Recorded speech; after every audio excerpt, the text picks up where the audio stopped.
సుమంత్ గారు నమస్తే అండి. నమస్తే శ్రీకాంత్ గారు. ఎలా ఉన్నారు? బాగున్నామండి. సుమంత్ గారు అంటే మీరంతా కూడా ఎన్ఆర్ఐస్ అయినా సరే ఎప్పుడెప్పుడు ఆంధ్రాలో ఏం జరుగుతుంది అన్నది ఈ రోజు ఎన్ఆర్ఐస్ నిజంగా ఆంధ్ర వాళ్ళకన్నా ఎక్కువ ఫాలో అవుతున్నారు అనమాట. ఈ రోజు నాకు అవును. తెలిసి పొలిటికల్ అవేర్నెస్ లేకపోతే పొలిటికల్ ఫాలోయింగ్ లోకల్గా ఉన్న మామూలుగా పొలిటికల్ చూసుకునే ప్రేక్షకుల కన్నా సరే ఎన్ఆర్ఐలు చాలా ఎక్కువగా చాలా కీన్గా ఫాలో అవుతున్నారు. సో ఉమ్, బేసిక్గా నేను ఆ దృష్టికోణంలో ఎక్కువ అడుగుతున్నానండి. ఎందుకంటే ఇప్పుడు మనకి మన ఆంధ్రాలో పాలిటిక్స్ చాలా హాట్గా నడుస్తూ ఉన్నాయి. ఓ పక్కన అవును. జగన్మోహన్ రెడ్డి గారు సిద్ధం అంటే చంద్రబాబు గారు సంసిద్ధం అంటున్నారు.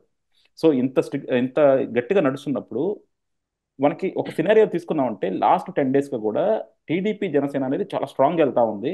అట్ ద సేమ్ టైం ఏమైందంటే షర్మిల గారు కౌంటర్లు వేయడం వల్ల ఆల్మోస్ట్ వైఎస్ఆర్సీపీ డిఫెన్స్ మోడ్లోకి వెళ్ళిపోయింది.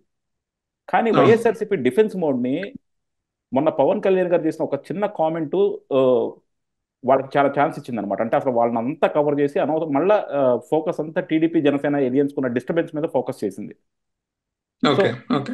ఇక్కడ మెయిన్ కన్సర్న్ ఏంటంటే ఇప్పుడు పవన్ కళ్యాణ్ గారైనా, నాగేంద్ర బాబు గారైనా, నాగబాబు గారైనా మనం జనసేనలో చూసుకుంటే అధినాయకులు అని చెప్పొచ్చు. మెయిన్ లీడర్స్ వాళ్ళు. So main S. లీడర్స్ ఎప్పుడైనా సరే కంపల్సరీ మిగతా క్యాడరు ఎలా మాట్లాడినా సరే మెయిన్ లీడర్స్ అనేవాళ్ళు కొంచెం అన్నా సరే బ్యాలెన్స్డ్గా బిహేవ్ చేయాలి, బ్యాలెన్స్డ్గా మాట్లాడాలి. కానీ పవన్ కళ్యాణ్ గారు మొన్న ఆ మీటింగ్లో కొంచెం ఎక్కువ మాట్లాడారేమో. అంటే ఆయన మాట్లాడాల్సిన దానికన్నా, అంటే ఒక నాయకుడిగా మాట్లాడాల్సిన దానికన్నా, ఒక పొత్తులో భాగంగా ఉన్న నాయకుడిగా మాట్లాడాల్సిన దానికన్నా కొంచెం శృతి మించి మాట్లాడారేమో అనిపించింది. ఎందుకంటే అవును. చంద్రబాబు గారు రెండు అనౌన్స్ చేశారు, నాకు చెప్పకుండా అనౌన్స్ చేశారు కాబట్టి నేను కూడా రెండు అనౌన్స్ చేస్తున్నాను. మేబీ ఆయన ఆయన అవును. మామూలుగా కనుక రెండు అనౌన్స్ చేసి ఉంటే అసలు ఇంత డిబేట్ ఉండేది కాదేమో. అంటే జనాలు కూడా ఉమ్, ఏమనుకునే వాళ్ళు అంటే ఓకే వాళ్ళకు వాళ్ళు రెండు వీళ్ళ రెండు, సో వాళ్ళు ఆల్రెడీ వెనకాల డిసైడ్ అయిపోయి ఉంటారు, ఎవరి వాళ్ళు అనౌన్స్ చేసుకుంటారు అనేది ఉండేది. సో ఇనేవే అవును. చంద్రబాబు గారికి ఆయన కౌంటర్ చేయాలనుకున్నా సరే ఇండైరెక్ట్ గా ఇలా వేసుకోవచ్చు, ఈ పొత్తులో ఉన్న డిస్టర్బెన్స్ ని బయట పెట్టుకోకుండా. కానీ ఇక్కడ ఎక్కడో నాకు అపరిపక్వత ఎక్కువ కనబడింది పవన్ కళ్యాణ్ గారి కామెంట్ లో. దాన్ని మీరు ఎలా చూస్తారు? యా. ఆ, అంటే ఇందులో రెండు కోణాలు ఉన్నాయండి. ఒకటి పవన్ కళ్యాణ్ గారి కామెంట్, నాగబాబు గారి కామెంట్. రెండిట్లని నేను ఒకటిలాగా చూడను. నాకు ఈజియర్ ఆన్సర్ నాగబాబు కాబట్టి ఫస్ట్ నాగబాబుతో స్టార్ట్ చేస్తా. అసలు నాగబాబు అనే అతను ఆ, పవన్ జనసేనకి డ్యామేజ్ చేసినంతగా వైసీపీ కూడా చేయదు. ఆమ్, ఆయన్ని ఒక ముఖ్య నాయకుడు, జనరల్ సెక్రటరీ, అంటే ఇప్పుడు ఫర్ ఎగ్జాంపుల్ వివిధ పార్టీలకి, వైసీపీకి విజయసాయి రెడ్డి జనరల్ సెక్రటరీ, టీడీపీకి ఈయన నారా లోకేష్ జనరల్ సెక్రటరీ, లేకపోతే కాంగ్రెస్ కి ప్రియాంక గాంధీ జనరల్ సెక్రటరీ, ఇట్లా రకరకాలు. సో వీళ్ళందరినీ చూసుకుంటే ఎంతో కొంత, అంటే ఒక్కొక్కళ్ళు ఒక్కొక్క రకంగా అయి ఉండొచ్చు, ఎంతో కొంత పార్టీకి మేలు చేస్తారు. ఈయన పార్టీకి చేసే మేలేంటో నాకైతే అర్థం కాదు. ఒక కుల సంఘం నాయకుడిగా, లేకపోతే ఆ, ఒక ఇప్పటికీ అభిమాన సంఘం నాయకుడి కింద మాట్లాడతారు తప్ప ఒక రాజకీయ నాయకుడిగా ఎప్పుడు మాట్లాడు. ఆ రోజు పవన్ కళ్యాణ్ గారు, సారీ నాగబాబు గారు చేసిన కామెంట్స్ కింద నాకు తెలిసి అంటే ట్విట్టర్ లో నేను చూశాను, ఫాలో అయ్యాను. ఉహు. జనసేన వాళ్ళు కూడా పవన్ కళ్యాణ్ గారు మాట్లాడారు కదా, మళ్ళీ మీరు ఎందుకు మాట్లాడటం, మీరు ఎందుకు రెచ్చగొట్టడం టీడీపీ వాళ్ళని అనేది ఆ, జనసేన వాళ్ళు కూడా రేస్ చేశారు.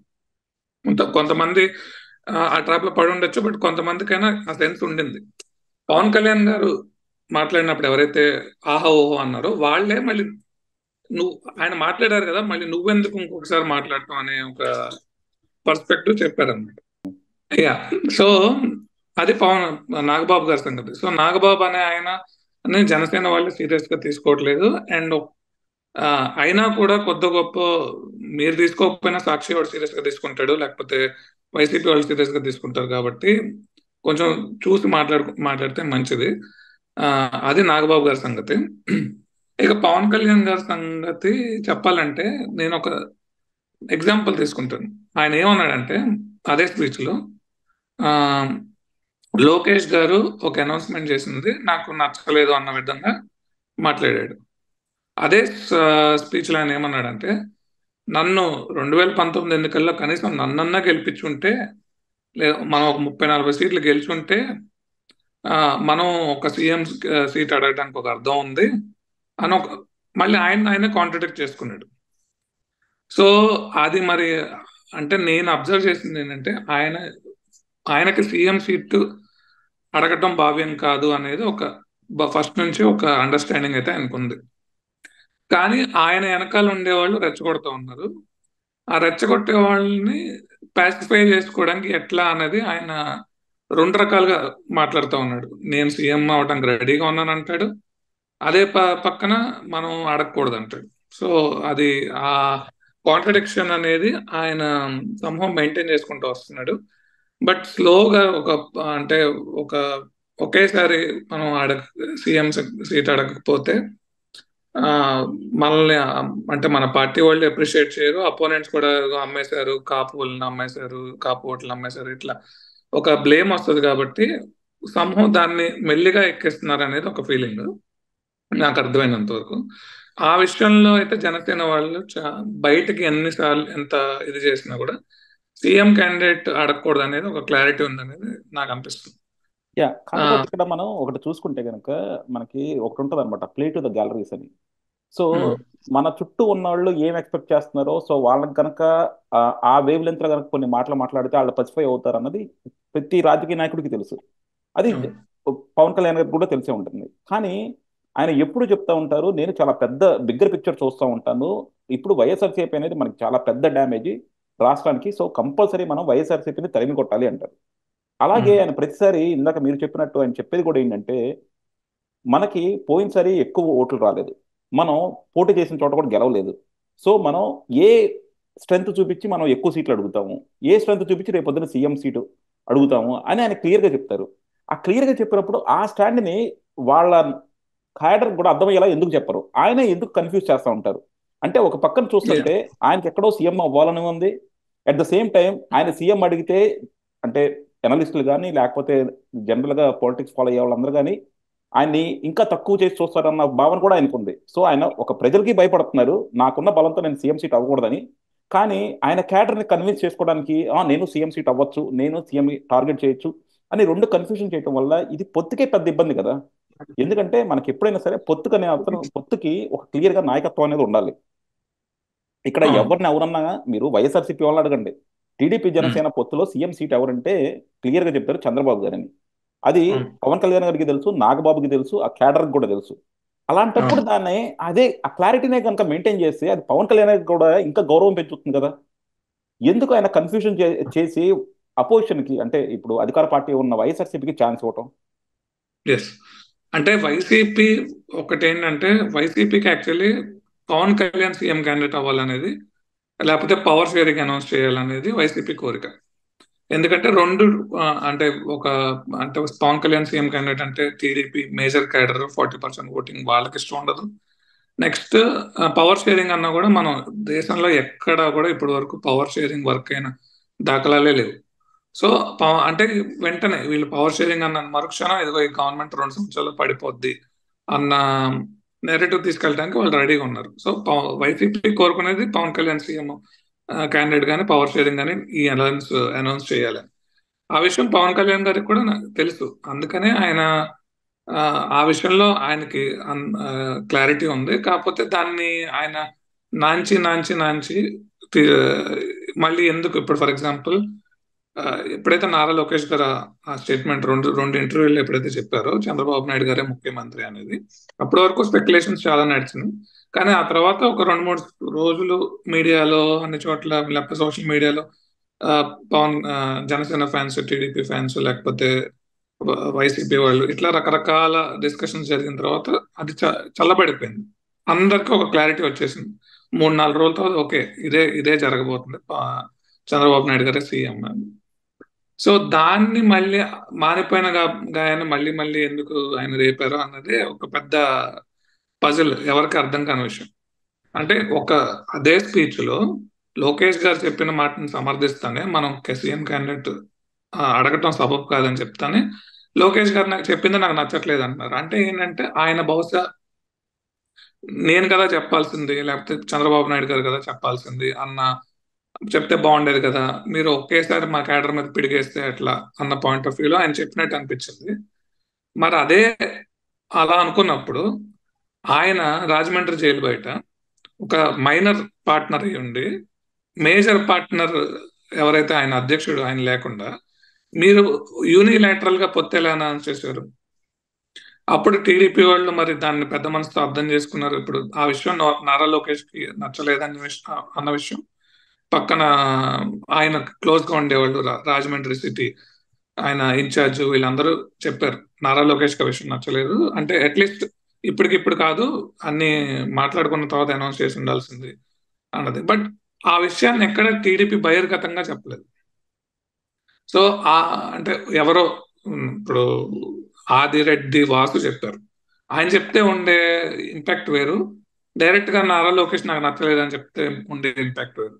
సో ఆ విషయం మరి పవన్ కళ్యాణ్ గారు ఆయన తప్ప వేరే కమ్యూనికేటర్ లేరా ఆ, జనసేనలో, ఆ విషయం నాదెండ్ల మనోహర్ ఎవరో చెప్పొచ్చు కదా అనేది, ఇలాంటి ఒక చాలా ప్రశ్నలు వస్తాయి. ఫైనల్ గా ఆ, ఇప్పటికీ జనవరిలో ఆ, అంటే ఇప్పటి వరకు నాకు తెలిసి ఓపెన్ గా వచ్చిన ఒకే ఒక డిస్టర్బెన్స్ అది కాబట్టి దాన్ని ఆ, ఇంకా ఇంకా ఇంకా ఇదే ఒక 3-4 సార్లు జరిగితే మాత్రం అది అలయన్స్ కి చాలా పెద్ద దెబ్బ అవుతుంది. మీరు పలచబడిపోతారు జనాల్లో. ఈ గొడవ ఎందుకురా మనకి, అదే అవతల పక్క అయితే మంచో చెడో జగన్ ఉన్నాడు, ఆ అతను ఒకడే డెసిషన్స్ తీసుకుంటాడు, సో కన్ఫ్యూజన్ ఉండదు అన్న నెరేటివ్ జనాల్లోకి వెళ్ళిపోతుంది, లేదా వైసీపీ వాళ్ళు పంపిస్తారు. సో మీరు దాన్ని ఆ సిచ్యువేషన్ తెచ్చుకోకుండా ఉంటే మంచిది రెండు పార్టీలు కూడా. యా, డెఫినెట్గా. ఎందుకంటే ఇప్పుడు ఇక్కడ మనం చూసుకుంటే కనుక చంద్రబాబు గారు అనేది లోకేష్ గారు కానీ చాలా క్లియర్గా ఉన్నారు. అంటే మనం బయట నుంచి చూస్తుంటే లోకేష్ గారు ఆ రోజు చెప్పింది మామూలుగా ఇందాక మీరు చెప్పినట్టు ఏంటంటే జనాల మైండ్లో కూడా ఉంది అదే అనమాట. ఈ పొత్తులో ముఖ్యమంత్రి చంద్రబాబు గారే. సో ఆ క్లారిటీ కూడా ఆయన చాలా క్లియర్గా ఇచ్చారు. అండ్ అది ఎవరికి అర్థమైనా సరే మనకి ఇప్పుడు చూసుకుంటే మెజారిటీ ఓటు తెలుగుదేశానికి ఉంది కాబట్టి తెలుగుదేశం ముఖ్యమంత్రి పదవి తెలుగుదేశానికి వస్తుంది అన్నది అందరికీ అర్థమైంది. కానీ టీడీపీ జనసేన క్యాడర్ ఆశించడంలో తప్పు లేదు క్యాడర్గా. కానీ నాయకులు మాత్రం దాన్ని ఆ కన్ఫ్యూజన్ ఇప్పుడే క్లియర్ చేసేయాలి. లేదంటే రేపొద్దున గవర్నమెంట్ వచ్చినాక అది చాలా పెద్ద దెబ్బ తగులుతుంది అనమాట. సో క్యాడర్ చాలా నిరాశ చెందొచ్చు.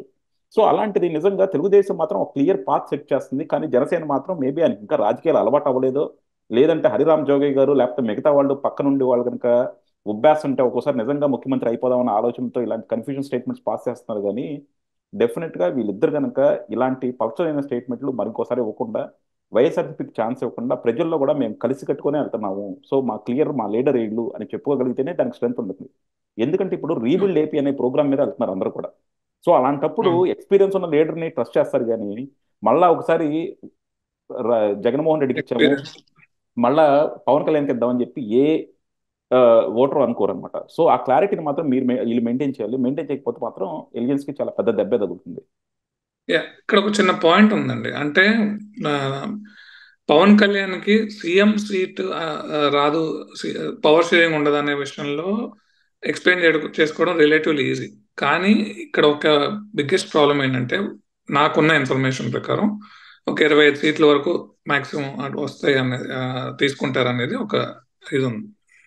సో ఆ అనౌన్స్మెంట్ వచ్చినప్పుడు కానీ అది బయటకు వచ్చినప్పుడు కానీ చాలా పవన్ కళ్యాణ్ ని విపరీతంగా విమర్శించే, అంటే inside the party out side the party విపరీతంగా ఎంత మాత్రం దానికి నువ్వు పార్టీ పెట్టావా అనే ఒక విమర్శ చాలా బలంగా వస్తుంది. దాన్ని ఎట్లా ఆ, ఎక్కువ అంటే దానివల్ల వచ్చే సైడ్ ఎఫెక్ట్ ఏంటి, జనసేన నుంచి ఓట్ ట్రాన్స్ఫర్ టీడీపీకి సరిగ్గా జరగకపోవచ్చు. సో ఇట్లాంటి ప్రాబ్లమ్స్ లేకుండా ఆయన కొంత వాళ్ళ క్యాడర్ ని, ఇప్పుడు I'm still in control alliance లో, ఒకవేళ సీట్స్ లేదంటే పవర్ షేరింగ్ లేకపోయినా కూడా నా మాట చెల్లుద్ది అలయన్స్ లో అని చెప్పుకోవడానికి కొన్ని సంకేతాలు ఇస్తున్నారేమో అనేది ఒకటి అర్థం అవుతుంది. ఆ, కాకపోతే అదే ఇది చాలా డేంజర్ గేమ్. ఎందుకంటే అవతల పక్క ఉన్నది కాంగ్రెస్ పార్టీనో ఇంకొక పార్టీనో కాదు, వైఎస్ఆర్ కాంగ్రెస్ పార్టీ. చాలా మినిట్స్ లో వాళ్ళు రెస్పాండ్ అవుతారు. వాళ్ళకి గేమ్ గేమ్ ప్లాన్ అనేది వాళ్ళు ఇమ్మీడియట్ గా ఉంటది. సో మీరు ఏదైనా మాట్లాడినప్పుడు మీరు తెలివైన వాళ్ళు అనుకుంటే మీకన్నా తెలివైన వాళ్ళు అవతల ఉన్నారు. సో చాలా జాగ్రత్తగా డీల్ చేస్తే తప్ప, ఇది ఉన్నదాన్ని మీరు బిల్డ్ చేసుకుంటే వెళ్తే తప్ప అలయన్స్ వర్కౌట్ అవ్వదు. కాకపోతే ఇక్కడ నిజంగా ఒక్కోసారి అనిపిస్తూ ఉంటుంది అనమాట, జనసేనకి రాజకీయ పరిపక్వత బాగా పెరగలేదేమో అని. ఎందుకంటే మీరు మనకు 2009లోనో ఎప్పుడో కనుక చూసుకుంటే ఆ, తమిళనాడులో విజయకాంత్ గారును ఆ, జయలలిత గారు కాంబినేషన్లో ఎలక్షన్స్కి వెళ్ళారు పొత్తులో. అప్పటికే విజయకాంత్ గారు ప్రీవియస్ ఎలక్షన్స్లో సిగ్నిఫికెంట్ నెంబర్ ఆఫ్ ఓటింగ్ వచ్చింది, అలాగే ఆయన ఎమ్మెల్యేగా గెలిచారు, ఆయన మెంబర్స్ కూడా గెలిచారు. అలాంటప్పుడు కూడా తర్వాత ఎలక్షన్స్లో ఆయన జయలలిత గారితో కలిసి క్యాంపెయినింగ్ చేశారు, జయలలిత గారితో పొత్తులోకి వెళ్ళారు, లిమిటెడ్ నెంబర్ ఆఫ్ సీట్స్ తీసుకున్నారు, చాలా క్లియర్గా చెప్పారనమాట జయలలిత గారు సీఎం అని. విజయకాంత్ గారి స్టేచర్కి, అంతకుముందు వాళ్ళకి వచ్చిన ఓటింగ్ పర్సంటేజ్కి, ఆ తర్వాత వాళ్ళు గెలిచిన ఎమ్మెల్యేలకు కూడా. సో అంత ఉన్నా సరే వాళ్ళు చాలా క్లియర్గా ఒక క్లియర్ లీడర్ని ఫోకస్ చేసుకుంటూ వెళ్ళారు కాబట్టి ఆ రోజు ఆ పొత్తు గెలిచింది. సో అవును. విజయకాంత్ గారికి ఉన్న క్లారిటీ కానీ, లేకపోతే ఆయనకున్న ముందు చూపు కానీ పవన్ కళ్యాణ్ గారికి లేకపోవడం మాత్రం నిజంగా బాధాకరం. ఎందుకంటే ఆయన ప్రతిసారి ఆంధ్ర బాగుపడాలి, ఆంధ్ర నాశనం అయిపోయింది, జగన్మోహన్ రెడ్డిని తరిమి కొట్టాలంటున్నారు. నిజంగా మీరు కనుక అదే భావనలో ఉంటే మీరు కేడర్కి అర్థమయ్యేలా చెప్పుకోండి, ప్రజలకు అర్థమయ్యేలా చెప్పుకోండి, పొత్తుని విజయవంతం వైపు నడిపించండి. ఇదే కన్ఫ్యూజన్ కనుక చేస్తే మాత్రం డెఫినెట్గా పొత్తుకి దెబ్బ తగులుతుంది. యా, థ్యాంక్ యూ అండి సుమంత్ గారు, థ్యాంక్ యూ.